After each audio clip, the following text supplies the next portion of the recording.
Welcome to Unscripted, a Siena Hoops podcast. I'm a Siena senior, Carter Gooley. And I'm Siena sophomore Joe Lemery, and we're here to bring you the inside scoop on Siena's NIL collective, Saints March On. Hear from players, coaches, and more as we bring you the X's and O's of the Siena men's and women's basketball teams. So sit back and enjoy.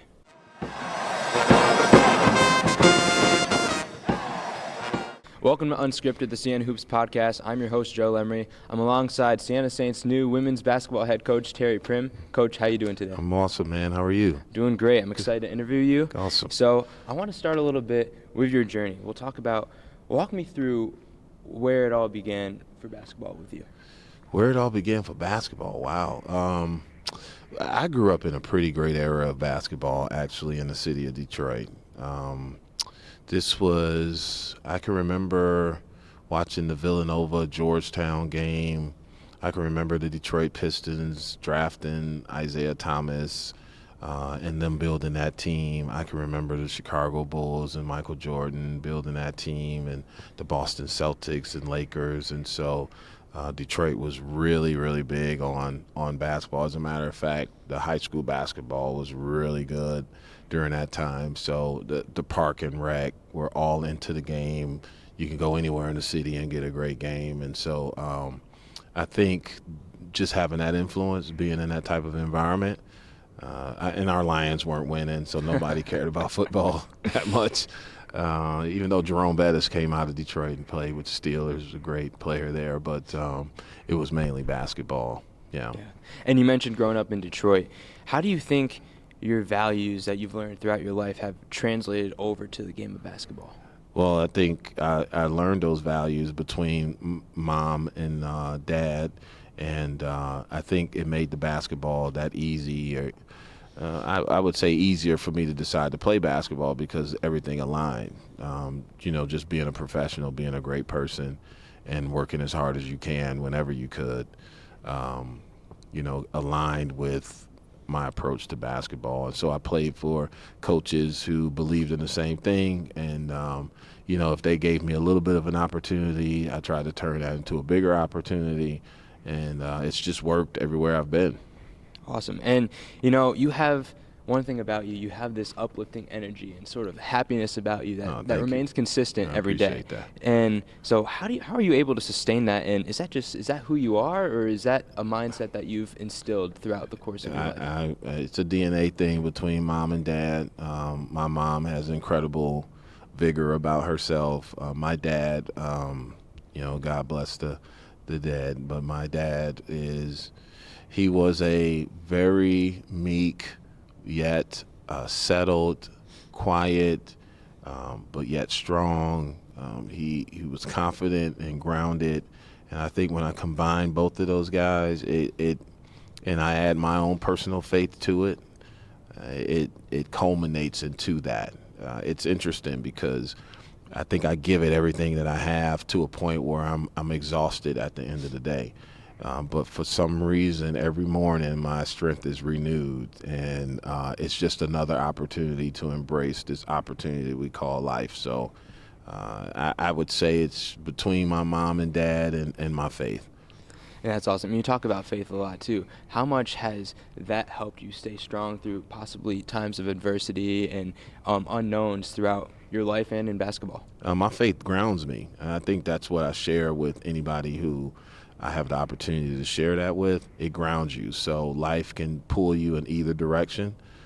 There's always storms to deal with in life, and there's strong winds that can blow you one way or another. But faith is something that anchors you. So no matter how far away I get from that anchor point, whenever the storm is over and I can visually see again, assess again, I know where to come back to as a result of it. But when you don't have that, when that's not present, it's very possible to be blown anywhere and be so disoriented that you can go in either direction and not move in the right direction.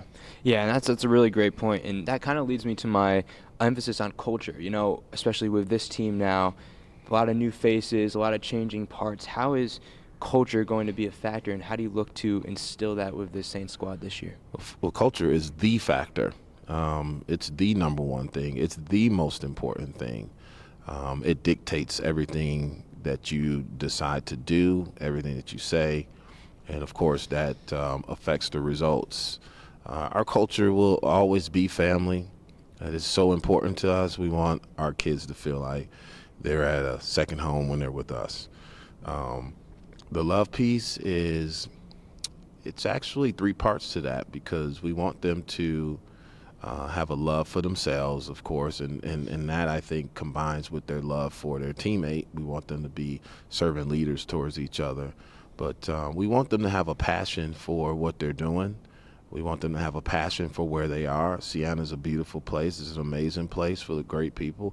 We want them to be passionate about Sienna and the opportunities that Sienna's going to provide for them, but we want them to be passionate about the challenges we have in front of us and the opportunities. So love is going to be very important. It will continue to be. It's always been, honestly.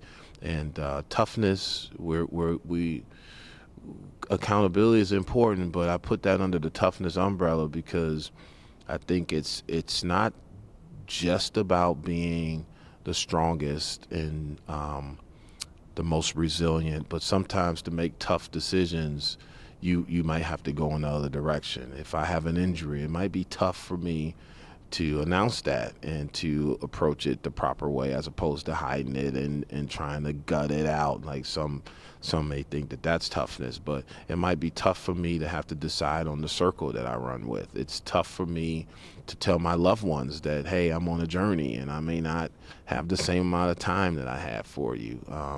There's a lot of tough decisions that we have to make, and so we want that to be something that we're intentional about, that we're recognizing, that we're getting better with. And even in our recruiting, I've said a lot over the last couple of weeks, toughness over talent. That might mean that we'll have a couple of kids that aren't the highest ranked kids, the most highly touted kids, but they will be kids that Sienna Nation will be proud of, and that they would embrace the privilege of being here. So it's the most important thing, culture is. Yeah. And you mentioned toughness. Is that something that you feel you can teach or instill in a player, or is that something you really got to go search for and find the right people to Well, fill that role? both. I don't think anybody's complete. There are no perfect human beings. There are no perfect players. There are no perfect coaches, administrators, or faculty and staff. Like, everybody has their thing. What we're trying to do is we're trying to be a collective perfection, if you will, meaning we all have deficiencies, but together we can be everything that we're not separate. So I think you can do both. There'll be some that'll come in tough from the beginning. There'll be some that won't be as tough, but they will have a desire to be tough. And I think ultimately it's about what you desire. And if they have that, they're going to get all the support that they need to be everything they want to be. Yeah, and as I mentioned, a lot of moving pieces, new players this year. Majority of the team is going to be a new roster this year. So has the expectations changed for you at all going into this season, or is it still, I expect we're going to win a lot of games, I expect we're going to compete for a MAC championship? Well, I don't know if that's the leading expectation. I think that's the result of doing the right things. Those things are going to happen, but I ultimately think the expectation is that we're going to train our kids on what they're going to need to be successful. We're going to commit to that as a staff, and if that may mean, well, obviously we'll do a lot of collaboration, but it might mean that there needs to be some professional development done by, one or all parties of the coaching staff. And so we'll first commit to training them. They'll commit to learning. And they'll also commit to growth and becoming better every day and challenging themselves, to take advantage of every opportunity to grow. And I think the wins, I'm so confident about the wins, and I'm so confident about championships because those things are a byproduct of doing things the right way, and taking advantage of every opportunity to do the right thing the right way. So I think that's more the emphasis. Coach Primm, what advice would you give to young people out there who are looking to go after their dreams, whether that be basketball or on the court or off the court? I think you search for your purpose, and sometimes that's not the easiest thing to find in early in your life. So really, you're just embracing experiences, but you always want to be a grounded individual and into things that one of my favorite passages in the Bible says whatever's true, whatever's noble, whatever, and all these positive things, think about these things, right? So for young people, I'll say, think about noble things, think about positive things, think about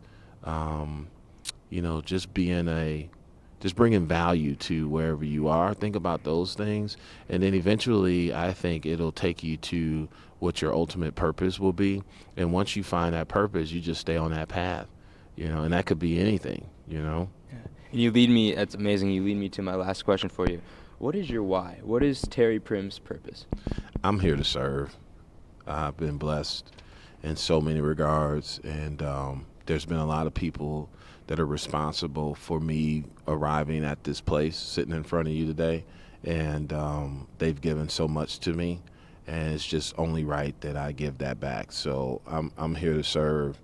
I'm here to be a vessel. I'm here to be used, and in any way God needs me, I want to be used in that manner, and and a lot of times that's just being a positive presence in people's lives, and so whatever I can do to serve.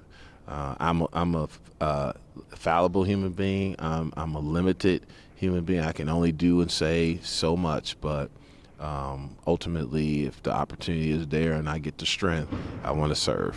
Well, Coach, you're certainly an inspiration to all of us. We're really excited to have you as the new women's basketball coach. I appreciate your time today. Thank you, my so brother. much. Appreciate you for Take doing care. this. Thank you. You too, man.